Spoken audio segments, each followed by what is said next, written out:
Último jogo antes da data FIFA e uma vitória hoje é importantíssima para o Botafogo se consolidar no G4 do Campeonato Brasileiro e ter 10 dias de tranquilidade antes do clássico contra o Flamengo, lá no dia 15 no estádio Newton Santos. Esse aqui é o vídeo de análise pré-jogo, onde você fica sabendo tudo sobre a partida entre Internacional e Botafogo. Vambora!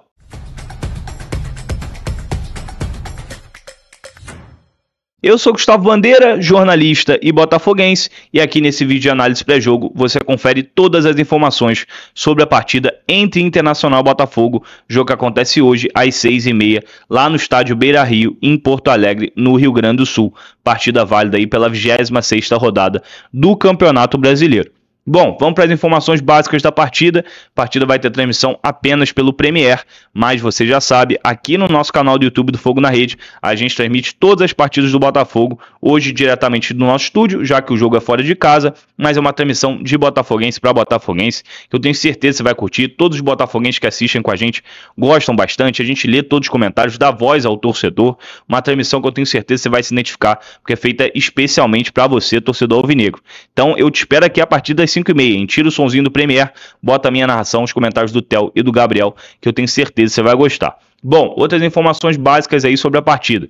O jogo vai ser no estádio Beira-Rio, como eu falei, e não era esperado um grande público para esse jogo, já que o Inter vive uma péssima fase. Mas depois do último jogo contra o Corinthians, o diretor da equipe, o Andrés D'Alessandro, que foi ídolo do clube como jogador, pediu para a torcida comparecer em peso para esse jogo, e a direção do Inter fez promoção de ingressos, botou os ingressos a partir de R$20.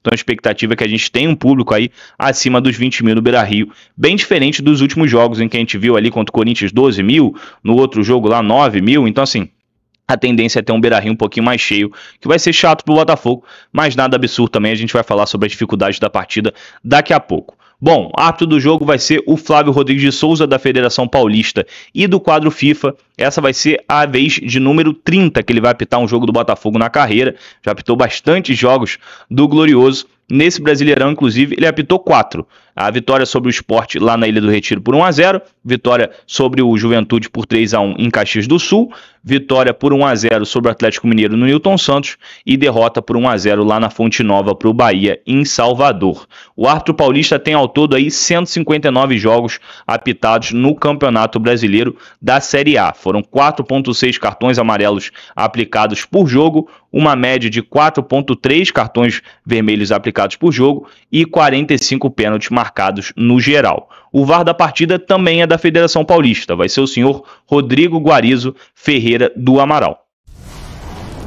Agora vamos falar de retrospecto, mas antes de a gente entrar nos números gerais, vou citar aqui apenas duas curiosidades que eu acho importantes de serem lembradas sobre esse confronto. A primeira delas é que o Botafogo venceu os últimos 3 jogos entre as duas equipes, marcou 6 gols e não sofreu nenhum. A primeira vitória aconteceu no Brasileirão do ano passado, vitória por 1-0 no estádio Newton Santos pelo primeiro turno, golaço do Luiz Henrique. Já no segundo turno, outra vitória por 1-0, outro golaço, só que do Savarino, lá do Beira-Rio, que praticamente nos deu o título da competição. E o último jogo entre as duas equipes foi o 4-0, que o Botafogo goleou o Inter no estádio Newton Santos pelo Brasileirão desse ano. Já a outra curiosidade é que o Botafogo é a terceira equipe que mais venceu no Beira-Rio. Fica atrás apenas do Grêmio, que tem muito mais jogos, e do São Paulo, que tem uma vitória apenas a mais que a gente. São 14 do São Paulo e 13 do Botafogo. Agora sim, entrando nos números gerais, vamos aqui para o retrospecto geral. O Inter tem 28 vitórias, o Botafogo tem 24 e são 20 empates. Já o Inter como mandante, 16 vitórias para eles, 13 para a gente e 8 empates. Já o retrospecto apenas no Campeonato Brasileiro, 25 vitórias do Inter, 22 do Botafogo e 15 empates. Já o Inter como mandante apenas no Brasileirão, são 13 vitórias para eles, 11 para a gente e 6 empates. Agora eu vou falar aí bem brevemente sobre os desfalques e os pendurados das duas equipes para essa partida. Começando com o Botafogo tem 10 desfalques. São eles o goleiro Neto, os zagueiros Bastos e Caio Pantaleão, os laterais esquerdos Marçal, Alex Telles e Cuiabano, o volante Danilo, os meias atacantes Jordan Barreira e Montoro e o atacante Natan Fernandes. Pelo menos o Botafogo tem notícias positivas para esse jogo, que são o retorno do atacante Matheus Martins, após voltar de suspensão que cumpriu no jogo contra o Bahia, e o atacante Joaquim Correia, que retorna após uma lesão muscular. A lista de relacionados do Botafogo ainda conta com outras novidades. São eles os 5 garotos do Sub-20. O goleiro Rian Luca, o lateral esquerdo Gabriel Abdias, relacionado aí pela primeira vez, o zagueiro Justino, o meia Cauã Zappellini e o atacante Kadir. Estes dois últimos aí que continuam relacionados para os jogos do Botafogo, que já estão aí desde a partida contra o Grêmio.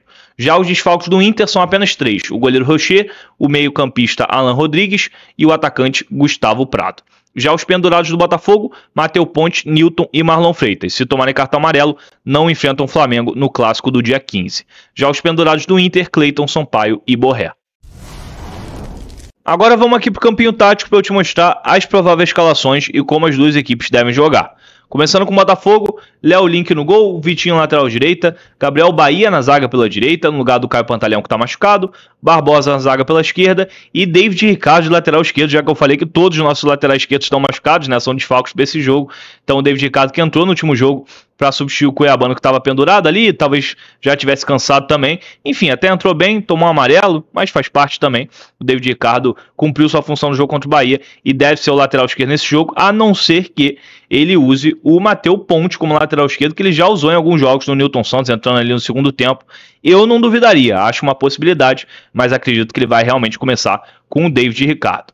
Bom, de volante, Nilton e Marlon Freitas, nossos volantes titulares, Savarino, nosso meio armador, camisa 10, Santi Rodrigues na ponta direita e Jefinho na ponta esquerda, deve continuar como titular aí, assim como foi no jogo contra o Bahia. Arthur Cabral de centroavante, nossa camisa 98. Já o time do Inter tem muitas dúvidas. Antony no gol, Aguirre ou Bruno Gomes, aquele volante que foi revelado no Vasco, no Inter está jogando de lateral direito já faz um tempinho, mas é reserva, pode começar como titular. Eu acredito que o Ramon Dias vai manter o Aguirre, ele gosta dos gringos lá, então acho que o Aguirre vai continuar como titular. Vitão e Juninho na zaga e Bernabé na lateral esquerda. De primeiro volante existe uma dúvida entre Thiago Maia ou Luiz Otávio. Eu acredito que ele vai com o Thiago Maia, jogador mais experiente, mais pronto.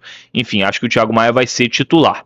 Na segunda volância, o Bruno Henrique, outro jogador muito experiente. De meio atacante, o Alan Patrick, como eu já falei, o artilheiro dessa equipe. Na ponta direita, quase como meia direito ali, fazendo as duas funções, o Bruno Tabata. Na ponta esquerda, o Carboneiro. E de centroavante, o Borré ou o Ricardo Matias. Existe essa dúvida, Borré não vive uma boa fase, Ricardo Matias é um garoto que, quando entra, melhora o time do Inter. Acredito que ele ainda vai manter o Borré, tá? Como eu falei, o Ramon Dias gosta muito dos estrangeiros, mas não duvidaria nada de ver o Ricardo Matias nesse time titular. O Inter, obviamente, treinado pelo Ramon Dias e o Botafogo pelo David Ancelotti. Bom, agora como as duas equipes devem jogar, eu acredito que o Botafogo vai marcar em bloco médio, como costuma marcar nos jogos fora de casa, sem subir tanto as linhas, para não dar espaço para essa equipe do Inter, que tem alguns jogadores aí interessantes na frente. O Botafogo deve apertar de vez em quando, sair de bola adversária, como costuma fazer também, tanto nos jogos dentro de casa quanto fora, mais dentro, mas enfim, deve apertar um pouco com o Arthur Cabral, com o Santi, com o Jefinho também, o próprio Savarino subindo de vez em quando, mas eu acredito que o David Ricardo vai ficar um pouquinho mais atrás, o Vitinho subindo mais, né, já costuma subir mais, pisar muito na área, apesar de perder muitos gols, como continua acontecendo. O David Ricardo, vale ressaltar que já jogou de lateral esquerdo no Ceará, tá? Não foi apenas no jogo contra o Bahia não, então para quem tá preocupado, ele já é um jogador que já tá mais acostumado a jogar improvisado nessa função, apesar de ser zagueiro, como a gente já sabe. Bom, e sobre a equipe do Inter, eu acho que o Inter tem alguns jogadores importantes a se destacar. Por exemplo, o Juninho é um zagueiro que não é muito confiável, o Botafogo pode explorar, mas o lado esquerdo defensivo do Inter é o nosso lado direito com o Santi e o Vitinho, porque o Bernabé é um lateral que gosta muito de subir, gosta muito de participar das jogadas ofensivas da equipe colorada. Então, com o Bernabé e o Juninho por lá, e o Carboneiro, que também sobe bastante, mas é um jogador de mais velocidade, marca muito, talvez esse seja o único problema que o Botafogo possa ter pelo lado direito. O Vitão é um zagueiro muito confiável, o Antony não é um goleiro confiável, o Botafogo pode arriscar chutes fora da área, é um goleiro que não passa muita segurança aí para a torcida colorada.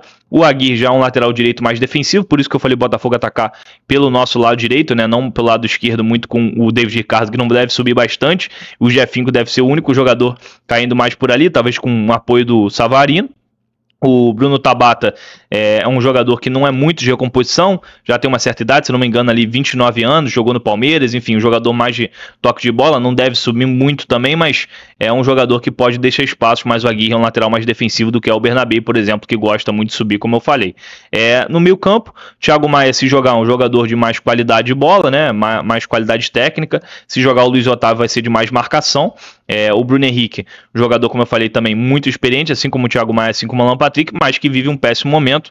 Então acredito que o Botafogo possa explorar aí essa volância do Inter, né, com o Thiago Maia e o Bruno Henrique, são jogadores que já estão uma certa idade e não vivem um bom momento, e não tem uma velocidade também muito forte, como um ponto forte aí deles. O Botafogo pode explorar isso bastante. O Alan Patrick não pode deixar a bola chegar nele, é o camisa 10 desse time, maestro desse time, quem organiza o time do Inter, pressionar muito o Alan Patrick quando receber a bola ali no meio campo, e o Borré não dá mole dentro da área, porque ele gosta muito do último toque. O Carboneiro também, como eu falei, jogador de velocidade, o Botafogo tem que tomar cuidado aqui do lado direito, mas confio muito no Vitinho, que para mim, defensivamente, é o melhor lateral direito do Brasil, e não à toa, né, foi convocado aí pelo David Ancelotti, essa próxima data FIFA aí, da seleção brasileira. David Ancelotti não, Carlo Ancelotti, eu confundi os dois Ancelotti aí, nessa próxima data FIFA da seleção brasileira. Então é basicamente isso. Eu acredito que o Inter também não vai subir muitas linhas não, deve marcar em bloco médio também, talvez em alguns momentos apertar a saída de bola do Botafogo. Acho que no início o jogo vai ser muito estudado, assim como foi no jogo contra o Bahia, e o Gabriel já tinha falado isso na transmissão, que o jogo contra o Bahia ia ser estudado no início, e realmente foi, e acredito que contra o Inter vai ser a mesma coisa, principalmente nos primeiros 15 minutos ali. Depois, quem sabe, o Inter pode deixar os espaços que vem deixando na defesa nos últimos jogos, e o Botafogo aproveitar com jogadores rápidos e versáteis que tem. O Botafogo gosta desse espaço em contra-ataques. Acredito que o Botafogo vai ter alguns durante a partida, saber aproveitar e matar o jogo o mais rápido possível, para não deixar a torcida crescer junto com o time e não dar mole, para a gente garantir uma vitória importantíssima aí no Beira-Rio.